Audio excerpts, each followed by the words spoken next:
This is Brandon with Fleet Feet, and today I'm going to be giving you a full roundup of the FuelCell shoes that New Balance has to offer, starting with the Rebel, then moving into the SC Trainer, and then finally into the SC Elite. So just to rewind things back just a little bit, for New Balance, they have two different sides of technology for their running shoes. They have the fresh foam side and they have the FuelCell side. Time and time again, I've sort of explained this, but the fresh foam side focuses more on comfort, support, a little bit of a softer feel on foot, whereas the FuelCell side focuses more on performance, faster shoes, and a more responsive feel. But the reason why we're going to talk about the FuelCell side is because they all look ridiculously similar. If you look at all of these shoes, just from the geometry and the overall makeup, especially between the Rebel and the SC Elite.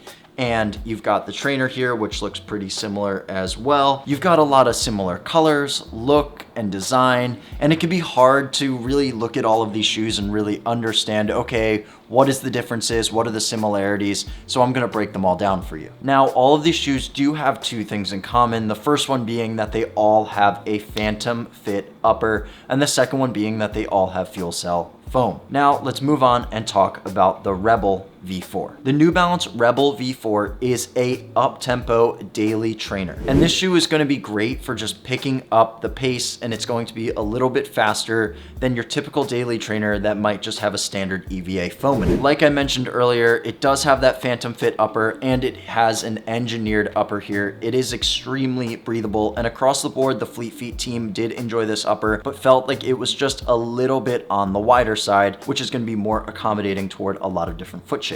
One of our reviewers, Ashley, actually has a medium width foot and found that she just had to cinch down the laces a little bit more than she usually expects in most shoes, but found that there was nothing too drastic about that. And if you're not sure what your foot width is or what your fit preferences are, then you can walk into a local Fleet Feet store and you can get your foot scanned through the Fit ID process. The 3D foot scanning actually allows us to gather a ton of information about your foot and the precise measurements of it, which will then lead us to be able to give you a better idea of what your fit preferences should be and what type of shoes you should be running in and what those fit preferences are. And it's just good information to know what your foot length is, what your true size is, what your arch is, what type of width foot are you. That will be able to give you better idea of what shoe to buy and then how to elevate that into a better running experience. Now moving on to the midsole. The midsole is actually a PIBA blended FuelCell midsole foam, meaning that there is both PIBA and FuelCell in the Rebel. And the drop of this shoe comes in at 6 millimeters. This is actually going to be the lowest stack of the three shoes that we talk about. And one of our reviewers, Max, actually said that his favorite thing about this shoe is the stack height. He has some wobbly and weak ankles, so he's always a little bit worried when he runs in a shoe with higher stack. But in this shoe, he doesn't feel overly tall, and he actually found that the sensation of like the squishy foam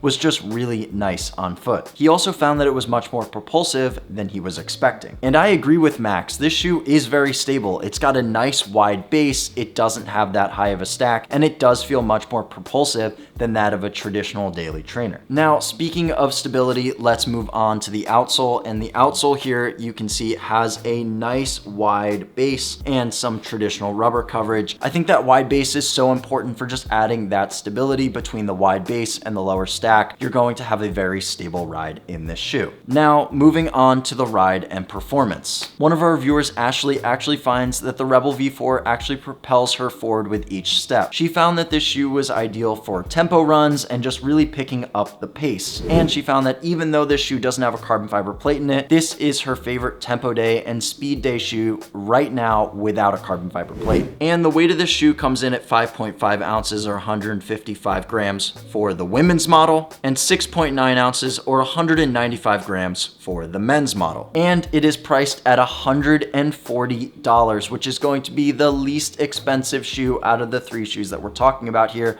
So this is one of the more affordable options from the FuelCell line. And that makes sense considering this is the one of the three shoes that does not have a carbon fiber plate in it. I would expect it to be on the lower side $1,194 price. Now let's move on to the New Balance SC Trainer V3. The New Balance SC Trainer comes in this nice men's colorway that you're seeing here, or it also comes in this women's colorway. I actually prefer the women's colorway. I think it's a little bit nicer, but that's just a side tangent. This shoe is mainly utilized to be a daily trainer or for long run days. It is also a shoe that you would use for a lot of training miles to gear you up for race day, for a race day shoe like say the SC Elite. The SC Trainer is also a super trainer, which means it's going to have a lot of that premium technology, a little bit more than that of the Rebel. So you are going to get a carbon fiber plate with the Energy Arc system and a fuel cell midsole. But before I get ahead of myself, let's just start with the upper. The upper is made up of a mesh upper, which is a little bit different than the engineered mesh that you will find in the Rebel. Not to say that it's not very breathable, because it still is, and it actually fit really well on foot for all of our reviewers, despite the fact that they all have different foot shapes. Especially for myself, I found that this fit really well. I love the midfoot lock. It had a bit of a thinner feel to it.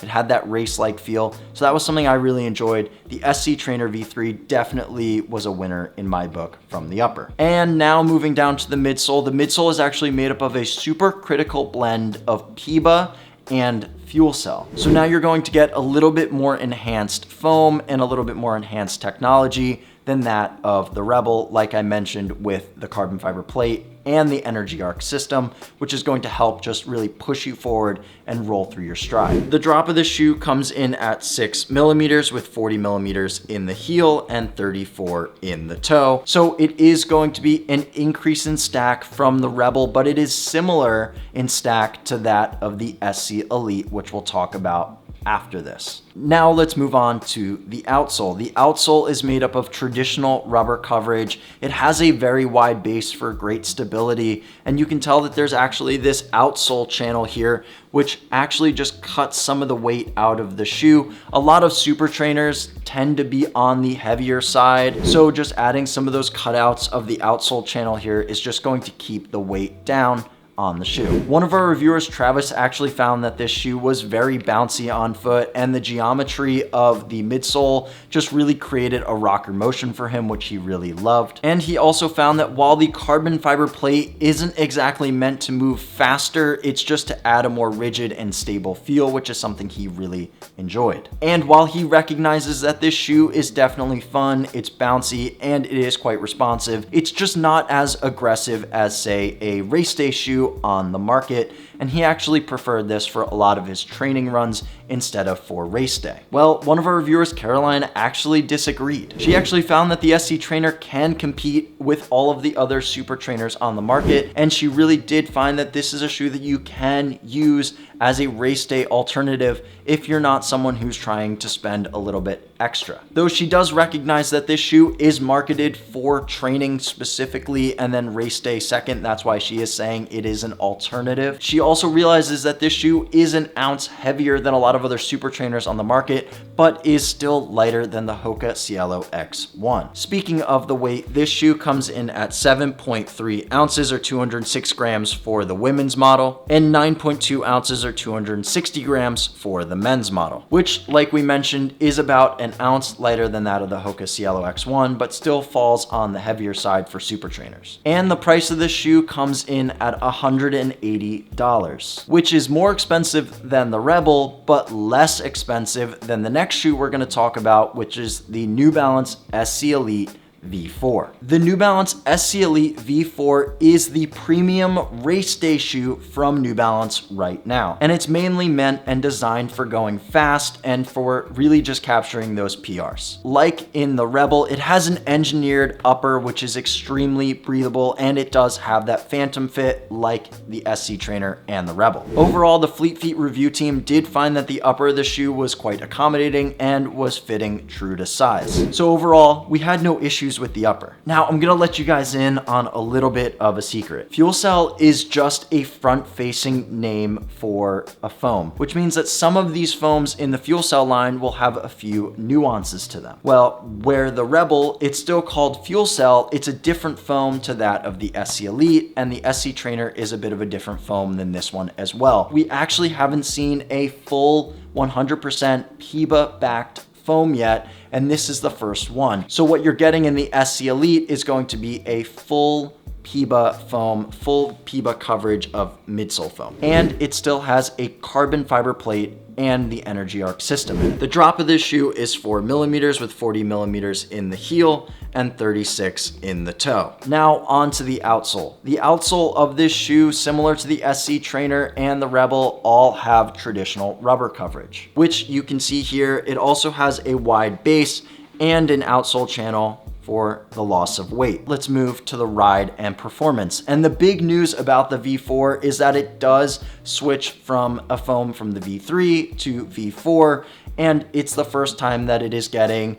100% P-backs. The review team found that the V3 was just a much softer shoe, more squishier on foot, but the V4 was more aggressive, more propulsive, and slightly firmer. And they found that it was most comparable to the feeling of the Adios Pro 3. I personally find that this is a major upgrade from the V3. I actually ran in the third model of the SC Elite in New York City, and I gotta say, I wish I had the V4 on my foot because I just enjoyed the ride that much more. Not to say that the V3 was bad. I still survived the New York City Marathon and was able to run in that shoe in the V3 model, but the V4 just sings in a totally different way, has more protection underfoot in my opinion, and I just like that more aggressive and firmer feel in the V4 opposed to the V3. The weight of this shoe comes in at 6.1 ounces or 172 grams for the women's model and 7.8 ounces or 221 grams for the men's model. This shoe is priced at $250, which falls just in line with a lot of the other race day and super shoes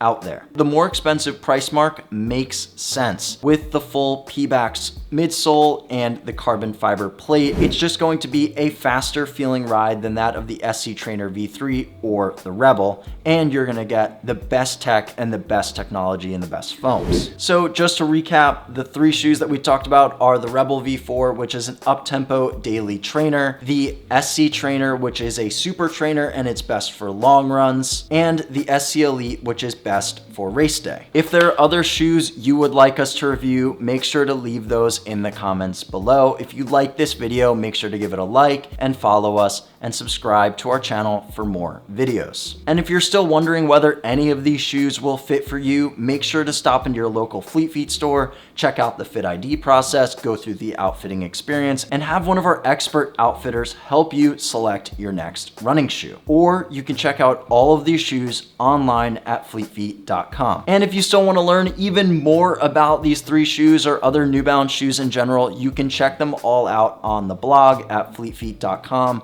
where the rest of our review team is writing all of the written reviews that are going to go on the blog. As always, make sure to follow us on all of our social channels, whether it be here on YouTube or on Instagram, Facebook, Strava, or wherever else we might be.